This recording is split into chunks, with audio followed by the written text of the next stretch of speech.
శ్రీమాత్రే నమః. Welcome to Sadhguru జ్యోతిషాలయం వారి ఈ నెల మార్చి నెల 2024కు సంబంధించినటువంటి ద్వాదశ రాశి ఫలితాలని మనం తెలుసుకోబోతున్నాం. అందులో ఈ నెల చాలా ముఖ్యమైనటువంటి ఒక అద్భుతమైనటువంటి నెల.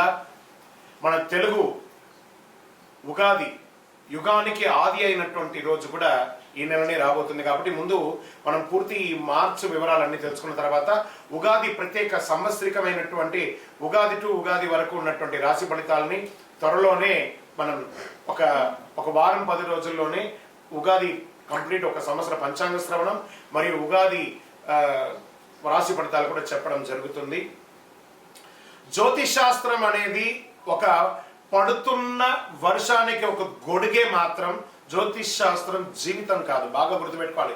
మీ యొక్క జాతకం మీరు తెలుసుకోవాలనుకున్నటువంటి వాళ్ళు ఇక్కడ మనం చెప్పబడేదంతా కూడా గోచార గ్రహస్థితులు అన్నింటినీ దృష్టిలో పెట్టుకొని చెప్తాం.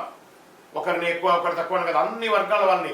ఇదొక మ్యాథమెటిక్స్ అండి. చక్కగా దీన్ని గణించి ఏ గ్రహాలు ఈ నెల ఏ గ్రహాలు ఏ పాదాలు ఎక్కడెక్కడ వారి ప్రయాణం ఉంది, ఆ గ్రహాల యొక్క ప్రయాణం వల్ల ఆ రాసులకి ఎలా జరుగుతుందని నిర్ణయించే ఒక ఇది. ఏదో గాలికి చెప్పి అలా కెమెరాల ముందర వచ్చి చెప్పే కాదు ఈ పద్ధతి. చంద్రమౌళి వెంకటేష్ శర్మ ఒక ప్రిడిక్షన్ ఇస్తున్నారంటే దాంట్లో ఏదైనా ఒక ప్రమాణం ఉండాలి. చాలా పెద్ద పెద్ద వాళ్ళతో డిస్కస్ చేస్తాం ఈ నెల ఎలా ఉంటుంది, మహామహా పండితులతో డిస్కస్ చేసి దీన్ని తీసుకొచ్చి పెట్టడం జరుగుతుందండి. ఇది మీ యొక్క వ్యక్తిగత జీవితానికి ఒక 40% మాత్రమే వర్తిస్తుంది ఈ యూనివర్సల్ ప్రిడిక్షన్. కానీ మీ పూర్తి జాతకం మీరు తెలుసుకోవాలి అని అనుకుంటే మీ యొక్క date of birth, time of birth, place of birth అవన్నీ కూడా మీ పరిసర ప్రాంతాల్లో ఉన్నటువంటి జ్యోతిష్ శాస్త్ర నిపుణులు సద్గురువుని సంప్రదించి వారిని గౌరవించి మీ యొక్క రాశి ఫలితాలను తెలుసుకోండి. మీ లగ్నం ద్వారా మీ యొక్క పుట్టిన టైం ద్వారా సంపూర్ణ జాతకం అనేది వస్తుంది. గురుగారు నేను మీ దగ్గర తెలుసుకోవాలనుకుంటున్నాం అంటున్నారా? మా కింద కనబడుతున్నటువంటి మా యొక్క నంబర్కి మీ యొక్క name, date of birth, time of birth, place of birth వాట్సాప్లో చేయాలి. చేసిన తర్వాత మేము మీకు రిప్లై ఇస్తాం. ఫోన్ చేయకూడదు. మళ్ళీ ఇంకొక విషయం, జాతకం చెప్పేవాళ్ళు మాకు ఆర్థిక సమస్యలు ఉన్నాయండి, మాకు జాతకం చెప్పాలంటే బాగా సంపాదించండి, అప్పులు తెచ్చుకుంటే అప్పులు తీర్చండి, సంపాదించి ఆ కష్టాలన్నీ తీర్చుకోవాలి. కానీ జాతకం చెప్పుకుంటే ఆర్థిక సమస్యలు తీరిపోదు. గ్రహ దోషం ఎలా ఉంటుందో అదే మాకు చెప్తాం. మళ్ళీ ఇల్లీగల్ అఫైర్స్ గురించి దయచేసి దయచేసి దయచేసి అడగకండి. ఈ మధ్య క్వశ్చన్స్ అవే ఎక్కువ వస్తున్నాయి. ప్లీజ్ అలా అడగకండి.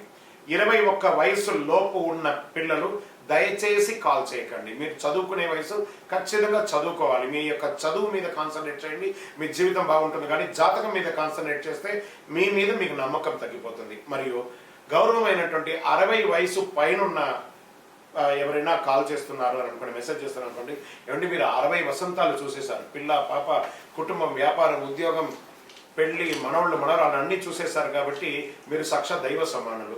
మీకు జాతకం అవసరమా అని చూడండి. 60 సంవత్సరాల వాళ్ళకు పెద్దగా జాతకంతో అవసరం ఉండదు. దీన్ని కూడా దృష్టిలో పెట్టుకోండి. మా సద్గురు జ్యోతిషాలయం తప్పకుండా మీకు అన్ని రకాల సేవలు అందించడానికి సిద్ధంగా ఉంటుంది. ఇందులో కొన్ని మేము కఠినంగానూ చెప్తాము, నిజాన్ని చెప్తాము, ఎవరిని మభ్య పెట్టడానికి చెప్పడం ఉండదు. శరణమయ్యప్ప. జ్యోతిషాస్త్రరీత్యా ద్వాదశ రాశుల్లో 7వ రాశి అయినటువంటి తులారాశి మిత్రులారా, మీరు చిత్తా నక్షత్రం 3-4 పాదములు, స్వాతి నక్షత్రం 1-2-3 పాదం 4 పాదములు, విశాఖ నక్షత్రం 1-2-3 పాదాలకు జన్మించిన మీరు తులారాశి వారిగా పరిగణించబడుతున్నారు.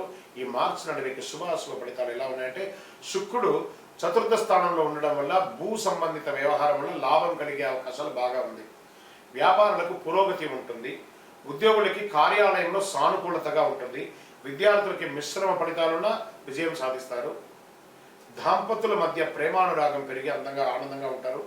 వివాహానికి సంబంధించిన విషయంలో అద్భుతమైనటువంటి సరళిని పొందిస్తారు. రాజకీయాలకు సంబంధించిన కాస్త జాగ్రత్తగా ఉండాలి, కానీ బాగుంటారు. ఉద్యోగాలు మారాలనుకున్న వాళ్ళకి లేదా స్థానచలనం పొందాలనుకున్న వాళ్ళకి, ట్రాన్స్ఫర్స్ కోరుకోవాలనుకున్న వాళ్ళకి ఇది ఒక మంచి సమయం కూడా చెప్పచ్చు. త్వరపడి ఎలాంటి నిర్ణయాలు తీసుకోకండి. వెళ్ళేటప్పుడు జాగ్రత్త చూసుకొని మీ యొక్క లాంగ్ టర్మ్ ప్రాసెస్ చూసుకొని వెళ్ళండి. వ్యాపార భాగస్వామితో స్పష్టంగా చర్చించడానికి ఇది అనుకూలమైనటువంటి సమయం. చిన్న తరహా ఈ యొక్క పారిశ్రామికవేత్తలు ఉంటారు కదా, ఇండస్ట్రీస్, స్మాల్ స్కేల్ ఇండస్ట్రీస్, వాళ్ళకి చాలా అద్భుతంగా ఉంటుందని కూడా చెప్పచ్చు. జీవిత భాగస్వామి యొక్క ఆరోగ్యం పట్ల కూడా శ్రద్ధ వహించండి. కూర్చొని ఒకరికొకరు మాట్లాడుకోండి, అన్ని రకాలుగా పరిష్కరించుకోండి. అన్నదమ్ములు అక్క చెల్లెలు అందరూ కూడాను కుటుంబ విషయంలో కుటుంబ సభ్యుల మధ్య భేదాభిప్రాయాలు ఉన్నాయి, మాట్లాడితే అన్ని సెట్ అయిపోతుంది. 12వ స్థానంలో కేతు కారణంగా ఇన్వెస్ట్మెంట్ విషయంలో చాలా జాగ్రత్తగా ఉండాలి. కొత్తగా వివాహ ప్రయత్నాలకి ఇది ఒక మంచి సమయం. శుక్రుడు 5వ స్థానంలో శనీశ్వర కుజుల మధ్య సంచారం ఉండాల. 6వ తేదీ నుండి 26వ తేదీ వరకు అగ్రిమెంట్ విషయంలో జాగ్రత్త. గురు దృష్టి ఉన్నందున పరిస్థితులు చక్కబెట్టే అవకాశాలు ఉన్నాయి. స్పోర్ట్స్ వారికి, సినిమా టీవీ రంగం వారికి, రీసెర్చ్ చేసే వాళ్ళకి సర్వీస్ రంగం చాలా బాగుంటుంది. ఇంకను మీ యొక్క సంపూర్ణ జాతకం మీరు ఎందుకు తెలుసుకోవాలనుకుంటే మీ యొక్క date of birth, time of birth, place of birth వాట్సాప్లో రాయండి. ఎందుకు జాతకం తెలియాలో అని చెప్పండి. మీ యొక్క రైతులకి ఇది ఒక మంచి సమయం అని కూడా చెప్పొచ్చండి. మీకు ఈ నెలంతా కూడాను మంగళవారం కలిసి వస్తుంది. అదృష్ట సంఖ్య 7 అనే ఒక సంఖ్య కలిసి వస్తుంది. కార్యసిద్ధి కలిగించే రంగు తెలుపు. తూర్పు దిశ ప్రయాణాలు మీకు అనుకూలంగా ఉంటుంది. చంద్రాష్టమం మార్చి 14/3/2024 10:39 నుండి 17/3/2024 4:21 వరకు చంద్రాష్టమం. జాగ్రత్తగా ఆచితూచి వ్యవహరించండి ఈ 2.5 రోజులు. పరిసర ప్రాంతాల్లో ఉన్నటువంటి శివాలయానికి వెళ్ళి దర్శనం చేసుకోండి. శివరాత్రి వస్తుంది, ఆ శివుడికి అభిషేకం చేయండి. ఇంకను సకల దోషాలు తొలగి ఆనందంగా ఉండడానికి నవమూలిక సిద్ధ ధూపంతో ధూపం వేయండి. ఒక పేదవాళ్ళకి చెప్పులు కొనివ్వండి. ఇదే మీకు పరిహారం. విజయవస్తు. ఈ ద్వాదశ రాశి ఫలితాలన్నీ చూస్తున్నటువంటి మా ప్రేక్షక మిత్రులారా, మీరందరూ కూడా ఆయురారోగ్య ఐశ్వర్య భోగభాగ్యాలతో ఉండాలని అఖిలాండ కోటి బ్రహ్మాండ నాయకుడి శ్రీ ధర్మశాస్త్ర అయ్యప్ప స్వామి వారిని ప్రార్థన చేస్తున్నాం. మీరు తిరుపతికి వచ్చినప్పుడు మన అయ్యప్ప స్వామి వారి 18 అవతారముల దేవాలయాన్ని బ్రహ్మశ్రీ డాక్టర్ చంద్రమౌళి గురుస్వామి గారు నిర్మించారు. కపిల తీర్థానికి దగ్గరలో జీవకోన అనే ఒక ప్రాంతంలో జీవలింగేశ్వర స్వామి వారి సన్నిధానంలో ఈ అయ్యప్ప స్వామి వారి 18 అవతారాల దేవాలయం ఉంటుంది. వచ్చి దర్శనం చేసుకోండి. భగవత్కృపతో అనుగ్రహం ఉంటేనే ఆ దేవాలయంలో మనం అడుగు పెట్టగలం. అంత అద్భుతమైనటువంటి దేవాలయం. ఆ దేవాలయంలో వచ్చి స్వామివారిని దర్శనం చేసుకోండి. మీకోసం ఎప్పుడు మేము ప్రార్థన చేస్తుంటాం, మీరు క్షేమంగా ఉండాలని. వందే మాతరం, వందే మాతరం, వందే మాతరం. చంద్రమౌళి వెంకటేష్ శర్మ గురుస్వామి శరణమయ్యప్ప. రానున్న మార్చ్ 8వ తారీఖున 2024 ఈ ప్రపంచానికి మహాశివరాత్రి పర్వదినం.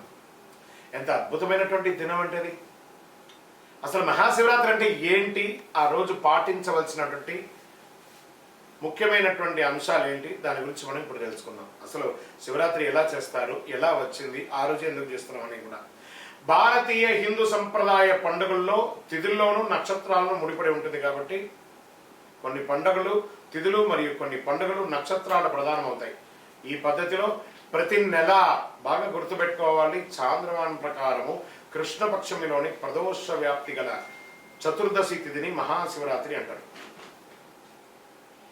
ఇది మంచి ఒక ఉపవాసాలకి వ్రతాలకి ముఖ్యమైనట్టుగా భావించవచ్చు.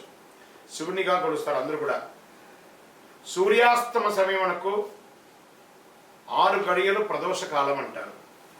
ఈ మాఘమాసంలో కృష్ణపక్ష చతుర్దశి అర్ధరాత్రి వ్యాప్తి చెంది ఉన్న రోజున మహాశివరాత్రిగా పరిగణించబడుతుంది. ఇది ఎవరో చెప్పడం కాదు, ధర్మసింధువులో నిర్ణయించబడింది. ఇది శాస్త్ర గ్రంథాలు తెలుపుతున్నారు. అమావాస్యకు ముందు వచ్చే కృష్ణపక్ష చతుర్దశి నాడే శివరాత్రి జరుపుకోవాలి అని నిర్ణయం ఉంది. మరి సంక్రాంతి పండుగ తర్వాత వచ్చే మొదటి పండుగ అండి యొక్క శివరాత్రి. అన్ని పండుగ పగటిపూట జరుపుకుంటే ఈ పండుగ మాత్రం రాత్రి పూట జరుపుకుంటాం. మహాశివరాత్రి రోజు అర్ధరాత్రి 12 గంటలకు జ్యోతిస్వరూపుడైనటువంటి శివుడు లింగ రూపంలో దర్శనమించి పవిత్ర ఆ యొక్క పర్వదినంగా భావించవచ్చు. లింగోద్భవ సమయం అంటారు. శివరాత్రి రోజు పగలంతా ఉపవాసం ఉండి, ఉపవాసం అంటే ఉపవసించడం, భగవంతునికి దగ్గరగా వారి నామస్మరణ చెప్తూ ఓం నమో నారాయణాయ, ఓం నమ శివాయ, ఓం నమో గోవింద, గోపాల, అయ్యప్ప, స్వామి శరణమయ్యప్ప, మనకి ఇష్టమైనటువంటి నామంతో దేవుడి దగ్గరగా వసించడమే ఉపవాసం. ఉపవాసం అంటే నేను అన్నం తినని చెప్పి పాలు పండ్లు బాదం పండ్లు అన్నీ తాగడం కాదు. ఉపవాసం అంటే దైవ నామస్మరణతో వసించడం, ఉపవసించడం అనే అర్థం. ఆ ఉపవసించి రాత్రి సమయంలో శివుడి అనుగ్రహం కొరకు నిద్రపోకుండా జాగరణతో ఉండి మేలుకొని భక్తి శ్రద్ధలతో బాగా వినండి. అభిషేకాదులు, పూజలు, రుద్రాభిషేకాలు, మహన్యాసాలు ఇవన్నీ కూడా చేసి చక్కగా స్వామివారికి పూజ చేస్తారు. అందుకే దాన్ని శివరాత్రి అంటారు. ఇది హిందువులకు ముఖ్యమైనటువంటి పండుగ అని కూడా చెప్పచ్చు. అత్యంత పుణ్యప్రదమైనటువంటి రోజు మహాశివరాత్రి. హిందువులు ఎంతో గొప్ప పర్వదినంగా జరుపుకొని శివుని ప్రసన్నం చేసుకుంటారు. మహాశివరాత్రి రోజు ముఖ్యంగా ఏవేవి పాటించాలి? ఉపవాసం ఉండొచ్చు, రాత్రి జాగరణ చేయొచ్చు, శివనామస్మరణతో అభిషేకాలు చేయొచ్చు. ఇలా చెప్పడం జరుగుతుంది. శివుడు లింగోద్భవమూర్తిగా అవతరించినప్పుడు దీన్ని ఎలా చేశారు అని చెప్తే ఒక కథ కూడా దీనికి ప్రమాణం ఉందట. శివరాత్రి ఏ రోజు వచ్చిందని చెప్పి లింగోద్భవమూర్తిగా అవతరించడానికి ఒక పురాణ కథ ఉంది. ఒకానొక రోజు బ్రహ్మ విష్ణు మధ్య మాట పెరిగి వారి ఇరులో నువ్వు గొప్పనా నేను గొప్పనా, నువ్వు గొప్పనా నేను గొప్పనా అని తెలుసుకోవాలనే విషయంలో బాగా గొడవపడిపోతారు. ఇద్దరు ఎవరు తగ్గేటట్టుగా లేరు. ఇవన్నీ చూస్తున్నటువంటి శివుడు వారికి తన శక్తిని చూపించడానికి మాఘమాస చతుర్దశి తిథి రోజు వారిరువురికి మధ్య జ్యోతిర్లింగ రూపంలో దాల్చాడు. బ్రహ్మ విష్ణువు లింగాకారంలో ఉన్న ఆ శివుని యొక్క ఆది అంతం తెలుసుకొని రమ్మని చెప్పి పంపిస్తాడు. విష్ణువు వరాహ రూపం ధరించి లింగాకారంలో ఉన్నటువంటి శివలింగం అడుగు భాగానికి వెళ్తూ, మరోవైపు బ్రహ్మ తన హంస భాగానికి పైకి వెళ్తూ ఉన్నారన్నమాట. వీరిద్దరూ ఎంత ప్రయత్నించినా లింగం యొక్క అడుగు భాగం కనబడట్లేదు, లింగం యొక్క పై భాగం కనబడట్లేదు. మళ్ళీ వెతికి బాగా అలసిపోయి మళ్ళీ శివుడి దగ్గరికి వస్తారు. మేము నీ శక్తిని తెలుసుకోలేకపోతున్నాం నమశివాయ, ఓం నమో నారాయణ వెంకటేశ అని చెప్పి వాళ్ళందరూ ఒక్కొక్కరు అంతే అడుగుతుంటే శివుడు చిరునవ్వు నవ్వి మీలో ఎవరు గొప్ప అని పోటీతో వాదోపాదంతో ఉన్నదాన్ని గమనించి మీ పోటీని తగ్గించడానికి నేను ఈ లింగాకారం అవతరించవచ్చింది, వారి నిజ రూపాన్ని వివరించి చెప్పారు. అప్పుడు బ్రహ్మ విష్ణు శివుడు ఆధిక్యతను గ్రహించి పూజించి కీర్తిస్తారు. ఆ రోజే మహాశివరాత్రి పర్వదినం. ఇది పురాణ కథ అనమాట. శివరాత్రి నాడు ఏమేమి చేయాలి అని చెప్పి శాస్త్ర విధులు ఏమున్నాయంటే, మహాశివరాత్రి రోజు బ్రాహ్మ్య ముహూర్తంలో నిద్ర లేవాలి, ఇల్లంతా శుభ్రపరచుకొని శుచిగా తలస్నానం చేసి పూజా గది శుభ్రం చేసుకొని గుమ్మాలకు తోరణాలన్నీ కట్టి పూజా గదిలో ముగ్గు వేసుకొని రకరకాల పూలతో అలంకరించుకోవాలి. లింగాకారంలో ఉన్న శివుడికి శుద్ధ జలంతో, గంగా జలంతో, ఆవు పాడుతో, పంచామృతంతో, వివిధ రకాల అభిషేక ద్రవ్యాలతో అభిషేకం చేసుకోవాలి. బిల్వ దళాలు, బిల్వపత్రాలు, తుమ్మిగ పూలు, గోగు పూలు, తెల్లని పచ్చని పూలు, శివనామాలతో, శివ సహస్రనామాలతో, లింగాస్త్రంతో అన్నింటిలోనూ స్వామివారిని పూజ చేసుకోవచ్చు. ఉదయం 9 గంటల లోపు అభిషేకాలు చేస్తే పూజకు ఉత్తమ ఫలితమైన వస్తుంది. పంచాక్షరి మంత్రం, ఓం నమశివాయ పంచాక్షరి మంత్రం చెప్తుండొచ్చు. ఇంకేమేమి పెట్టచ్చు అంటే తాంబూలం, చిలకడ దుంప, అరటిపండు, జామ పండు, ఖర్జూర పండు ఇవన్నీ సమర్పించుకోవచ్చు. నిష్ఠతో శివాస్తోత్రం పంచాక్షరి మంత్రాన్ని పఠించాలి. ప్రాతకాలం నుండి పూజలు చేసుకుంటూ దైవనామస్మరణతో ఉండండి. మరణం చేసిన వారికి కాపాడేది మంత్రం అంటారు కాబట్టి పరమేశ్వరుని మనసులో నిరంతరం ధ్యానం చేసుకుంటూ ఆ స్వామివారితో మమేకమై కనెక్ట్ అవ్వడం, ఆ శివుని యొక్క రూపంలో కనెక్ట్ అవ్వడం. శివరాత్రి రోజు అర్ధరాత్రి 12 గంటలకు లింగోద్భవ సమయంలో గనుక శివుని అభిషేకించి ఆరాధిస్తే చాలా అద్భుతమైనటువంటి ఫలితాన్ని పొందుతారు. శివుడు అభిషేక ప్రియుడు. స్వామికి భక్తితో నీళ్లు ఓం నమశివాయ అని చేయండి. బ్రహ్మమురారీశ్వర అర్చిత లింగం ఆయనకు పోయండి.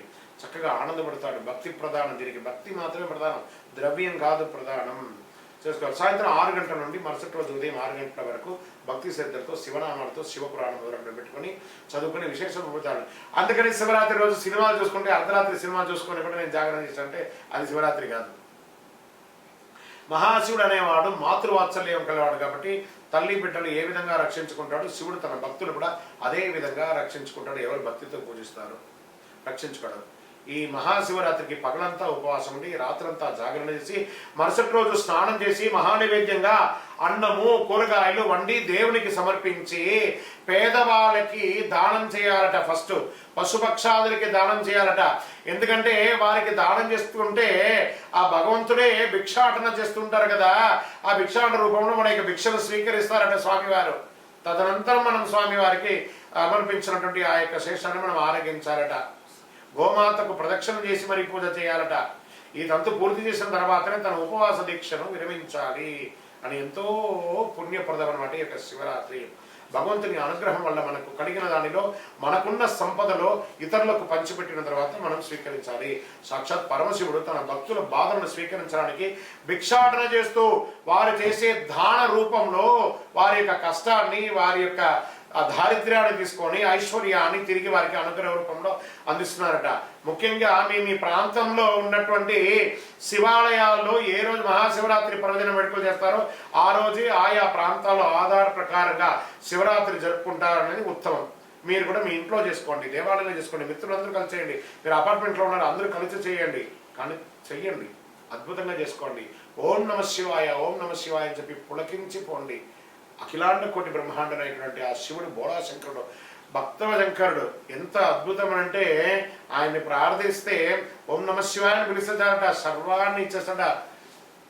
ఆయన ఎంత గొప్పవాడు. నీలకంఠరా దేవా మముగానవా రావా, ఎంత అద్భుతం. నీలకంఠుడు ఆయన ప్రార్థన చేస్తే చాలట, సర్వం అనుగ్రహం ఇచ్చేస్తాడు. ఓం నమ శివాయ, ఓం నమ శివాయ, ఓం నమ శివాయ అని ఆయన ప్రార్థన చేయండి చాలు.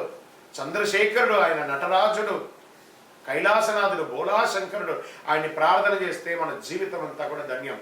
ఓం నమ శివాయ, ఓం నమ శివాయ, మా ఓం నమ శివాయ. మా ప్రేక్షక మిత్రులందరికీ కూడా మహాశివరాత్రి శుభాకాంక్షలు. ఓం నమ శివాయ.